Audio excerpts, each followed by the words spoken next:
सभी दोस्तों को प्रेम नमन। जय श्री कृष्णा। मैं हूं स्वामी चेतन रघुवंशी और आज का ये वीडियो मैं ख़ास उन लोगों के लिए बनाने जा रहा हूं जो बांसुरी जल्दी से जल्दी सीखना चाहते हैं। बिल्कुल आसानी से और जल्दी से जल्दी दोस्तों बांसुरी बजाने का क्या तरीका है, क्या आइडिया है, क्या फॉर्मूला है, क्या विधि है, ये विधि मैं आपको आज बताने जा रहा हूँ। क्योंकि मैंने YouTube पर और Google पर बहुत जगह पे सर्च करके ये सब देखा है। बहुत सारे लोग आजकल ऑनलाइन YouTube पर भी वीडियो से बांसुरी सिखाने वाले लोग हैं, लेकिन उन सब में ये जो वीडियो है वो बिल्कुल डिफरेंट है। क्योंकि वो लोग जो हैं वो क्या होता है ना कि अभी सबका अपना अपना एक तरीका होता है बांसुरी सिखाने का, है ना। और बांसुरी सिखाने के तरीके में से लोग क्या है ना पैसा कमाने का फॉर्मूला भी ढूंढ लेते हैं कि चलो अगर साल 2 साल 10 साल अगर हमने बांसुरी किसी को सिखाई तो उसका हमें 8-10 साल तक पैसा भी मिलता रहेगा। तो ये पैसा कमाने के चक्कर में लोग क्या है ना 8-8 10-10 साल 5-5 साल तक बांसुरी सिखाते रहते हैं।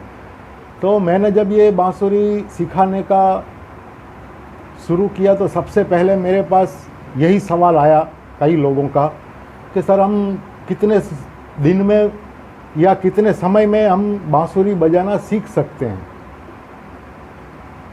दोस्तों बांसुरी बजाना सीखना वैसे तो कोई बड़ी बात नहीं है, ये बिल्कुल आसान है। सबसे आसान इंस्ट्रूमेंट अगर मैंने कहीं पाया है तो वो है बांसुरी। ये सबसे आसान इंस्ट्रूमेंट है क्योंकि इसमें सिर्फ 6 होल का हिसाब रखना पड़ता है सुरों का। बस ये 6 होल का हिसाब किताब आपकी समझ में आ गया कि कौन से सुर किस होल से बजते हैं, तो फिर आपके लिए बांसुरी बजाना बिल्कुल आसान हो जाता है। तो कितने समय में आप बांसुरी बजाना सीख सकते हैं? तो दोस्तों वैसे देखा जाए तो संगीत तो एक अपने आप में महासागर है।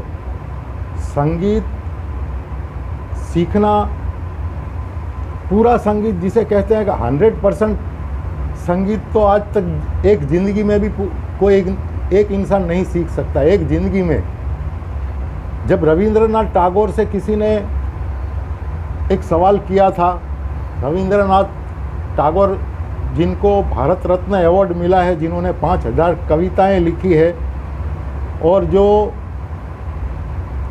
कवियों की दुनिया में गुरुजी कहे जाते हैं भारत देश में, ऐसे हमारे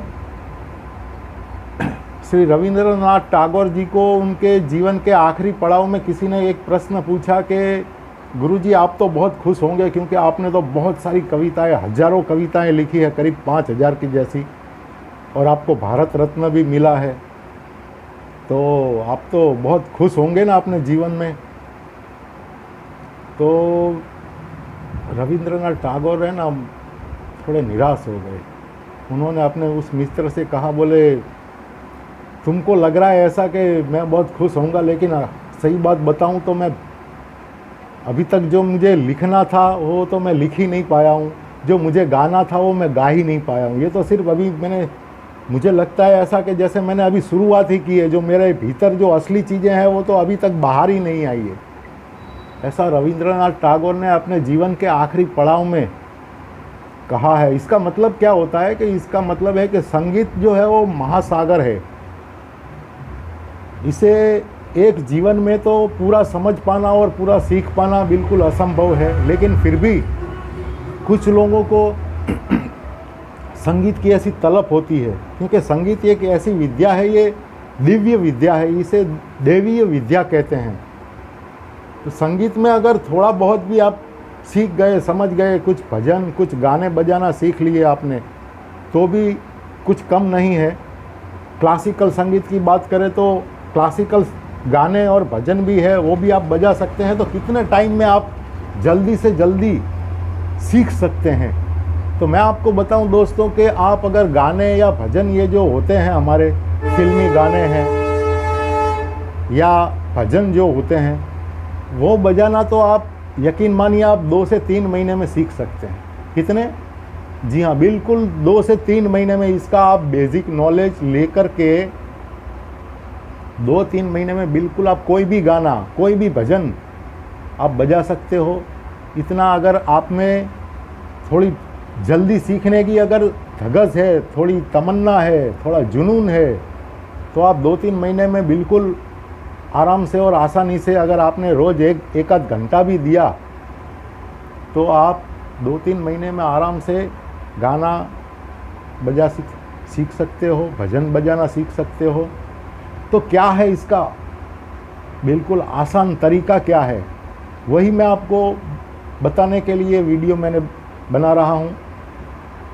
बांसुरी सीखने का दोस्तों सबसे आसान तरीका, मैं बहुत सारे वीडियो देख चुका हूँ, लेकिन किसी ने ये जो तरीका मैं बताने जा रहा हूँ वो आज तक आपको कोई बताया भी नहीं है। मैं वो तरीका लेके आया हूँ। ज़्यादातर लोग क्या है ना कि बांसुरी आपको सिखाने के लिए पहले ही सीधी आड़ी बांसुरी आपको पकड़ा देते हैं। अभी आड़ी बांसुरी में क्या होता है, देखो क्या प्रॉब्लम होती है। आड़ी बांसुरी से एक तो फूंक लगाने में ही सबसे पहली प्रॉब्लम है कि फूंक लगाना सीखने में ही कई दिन, महीने, हफ्ते लग जाते हैं। कुछ पक्का नहीं है, जैसी आपकी क्रिएटिविटी, जितना आप इसको टाइम देंगे उतना जल्दी आप सीख पाएंगे। लेकिन मैंने कई लोग ऐसे देखे हैं जो बांसुरी सीखना तो चाहते हैं, लेकिन उनको पहले ही स्टेप पे वो क्या तकलीफ़ हो जाती है, वो फूंक नहीं लगा पाते, और फूंक ठीक से ना लगा पाने की वजह से कई हफ्ते, महीने बीत जाते हैं, ठीक से फूंक लगा नहीं पाते। इसलिए वो क्या होता है ना, बांसुरी सीखना ही छोड़ देते हैं। इसलिए मेरी आपसे एक ही विनती है, एक ही रिक्वेस्ट है मेरी कि बांसुरी सीखते टाइम पर कभी भी आड़ी बांसुरी नहीं लेनी चाहिए। जो भी बिगिनर्स है, जो भी सीखना चाहते हैं, सबसे पहले उनको कौन सी बांसुरी लेनी चाहिए? ये सीधी बांसुरी जो ऐसे बजाते हैं ना, ये बांसुरी अगर आप लेंगे तो बिल्कुल इसे सीखने में आपको हो सकता है 6 महीने, साल, 2 साल लग सकते हैं। अगर गाना सीखना है तो आपको गाना या भजन शुरुआत में ही आपको बेसिक नॉलेज लेने में ही इसका बहुत सारा टाइम निकल जाएगा। आपका साल, 1.5 साल, 2 साल निकल सकता है। लेकिन इसका अगर आप बेसिक नॉलेज लेंगे तो इसमें आप बिल्कुल 2 या 3 महीने में आप बांसुरी पर गाना और भजन बजाना बिल्कुल आसानी से सीख सकते हैं। अगर आपने पुराने गानों के शौकीन हैं तो पुराने क्लासिकल गाने भी आप इस पर आसानी से बजा सकते हैं 2-3 महीने में। इतना आसान है ये तरीका। तो सबसे जो आसानी क्या पड़ती है इस बांसुरी में, वो मैं आपको बताना चाहता हूँ। आड़ी बांसुरी में क्या होता है कि सबसे पहले तो फूंक लगाना मुश्किल। फूंक लगाने के बाद में इसके जो हॉल है वो साइड में चले जाते हैं, ऐसे सामने तो रहते नहीं हैं। तो ये हॉल जो है उसको देखना मुश्किल, आप देख नहीं पाते हो, तो उंगलियां कहीं की कहीं जाती है, कहीं की कहीं जा रही है, तो वो दिख नहीं पाता है। तो सीधी ये बांसुरी में ये दोनों तरफ से फ़ायदे होते हैं। आपको पहले तो फूंक बिल्कुल आसानी से लग जाती है, कोई बच्चा भी इसमें फूंक लगा सकता है ऐसे करके। इसमें कोई हॉल पर अगर आपने उंगली नहीं भी रखी है तो भी ऐसे तो कोई भी बजा ही सकता है। तो सबसे पहले मेरी यही आपसे विनती है कि आप सीधी बांसुरी से, अगर मेरे से भी ना सीखे तो भी आप किसी और से भी सीखे, तो लेकिन कोई दूसरा आपको ये आइडिया देगा भी नहीं आपको, और सीधी बांसुरी से सिखाने वाले भी बहुत कम लोग हैं। तो मैं आपको यहाँ पर 50% तक डिस्काउंट में बिल्कुल नॉर्मल फीस में बांसुरी सिखाने वाला हूँ। और बांसुरी अगर आप ख़रीदना भी चाहते हैं तो आप ख़रीद सकते हैं मुझसे। 50% तक डिस्काउंट में मैं बांसुरी सेलिंग करूँगा आपको और सिखाऊँगा भी। और साथ में ओम म्यूज़िक योगा, ये तो फ्री ऑनलाइन मैंने शुरू किया है। वक्त और समय समय पर मैं बांसुरी से क्या फ़ायदा हो सकता है, कितनी बीमारियां, सैकड़ों बीमारियां दोस्तों, मैं आपको उन बीमारियों का एक लिस्ट बनाने वाला हूं। यूँ समझो कि करीब 100 बीमारियां इस बांसुरी के संगीत से ठीक कर सकते हैं। सिर्फ बांसुरी से ही नहीं, संगीत, म्यूज़िक थेरापी एक अपने आप में एक अलग ही विषय है, बहुत बड़ा विषय है। कि किस राग से किस बीमारी का इलाज होता है, इस पर मैं आने वाले दिनों में अलग अलग वीडियो बनाने वाला हूँ। खैर, मैंने आज ये जो बांसुरी सीखना चाहते हैं और जल्दी से जल्दी सीखना चाहते हैं उनके लिए ये वीडियो मैंने बनाया है। तो आप ध्यान रखें इस बात का कि अगर आपको सीखनी है बांसुरी और जल्दी से जल्दी सीखनी है तो आपको सीधी बांसुरी से सीखना चाहिए। यही सबसे आसान तरीका है, मैं आपको बताता हूँ। नहीं तो आपका उसमें टाइम बहुत वेस्ट हो जाएगा, फिर आप बोलोगे कि सर जी ये तो हम सीख भी नहीं पाए और छोड़ दिया बीच में। ऐसा होता है, कई लोग छोड़ ही देते हैं क्योंकि उसमें वो फूंक लगाना इतना मुश्किल है कि उसमें हफ्ते महीने लग जाते हैं फूंक लगाना सीखने में ही। फिर उसको सुर पकड़ना, उंगलियां बिठाना उसके सुर पर, ये सब जो उसका बेसिक अभ्यास होता है वो आप ठीक से नहीं कर पाओगे। और इससे क्या होता है,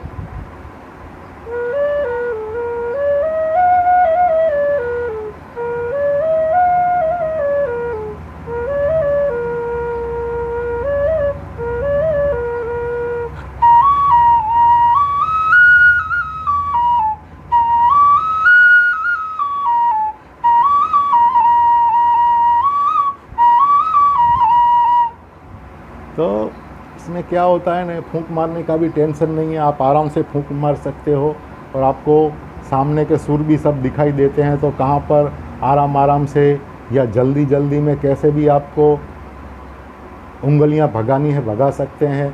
तो मैं आपसे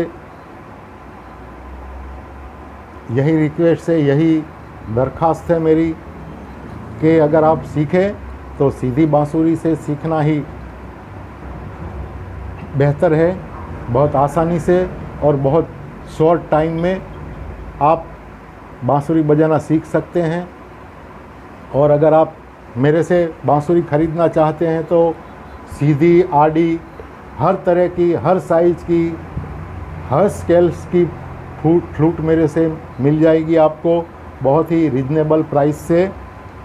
करीब करीब यूँ समझो कि दूसरी जगह से आप ख़रीदते हो उससे आधी कीमत पर मेरे से फ्लूट आपको मिल जाएगी और आप बहुत ही नॉर्मल फीस से मुझसे बांसुरी सीख भी सकते हैं। मेरे पास एक से एक, देखिए ये फाइबर की सीधी बांसुरी है। ये फाइबर बांसुरी का भी अपना एक महत्व होता है क्योंकि फाइबर की जो फ्लूट होती है वो एक तरह से बाम्बू की और लकड़े की फ्लूट से थोड़ी बेहतर होती है। क्यों? क्योंकि आपको मालूम होगा कि जब बारिश का टाइम होता है तो बांसुरी जो होती है फूल जाती है, उसमें थोड़ा बदलाव आ जाता है। उसमें पानी के वजह से, क्या बारिश की वजह से बांसुरी फूल जाती है, फिर उसमें क्रैक आने का भी प्रॉब्लम हो जाता है। ठंडी का मौसम आता है तो वही लकड़ा जो होता है एकदम स्ट्रॉन्ग और कड़क हो जाता है और वो लकड़ा फिर टूट जाता है, उसमें बहुत सारे फॉल्ट आ जाते हैं। इसलिए मेरे पास ये जो है, जो इस बांसुरी को मौसम की कोई मार नहीं होती, ना इसमें फंगस लगते हैं। इस बांसुरी में, लकड़े की बांसुरी में फंगस लगने के भी चांस होते हैं और बहुत सारे प्रॉब्लम कभी कभी आ जाते हैं, तो आते ही रहते हैं लकड़े की बांसुरी में। तो उससे अच्छा है आप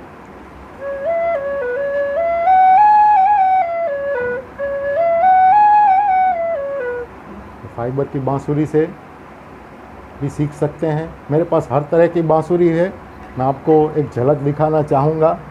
मैंने बहुत ही बढ़िया बढ़िया बांसुरी अपने हाथ से भी बनाई है और लकड़े की, बाम्बू की बांसुरी भी मेरे पास है, जो आपको 30-32 इंच की बांसुरी है। ये है 2 सफ़ेद यानी डी स्केल की बेस बांसुरी है, 32 इंच की है। और भी है मेरे पास, ये कार्बन फाइबर की फ्लूट्स है मेरे पास, 30-30 इंच की, 25-25 इंच की।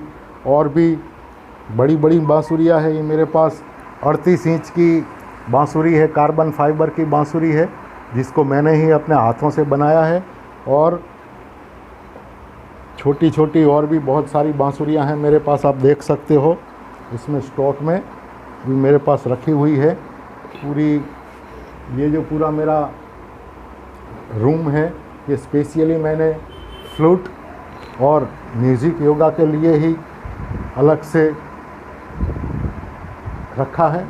और आप सभी लोगों का स्वागत है। अगर कोई बांसुरी सीखना चाहता है या ख़रीदना चाहता है तो बहुत बहुत स्वागत है आपका।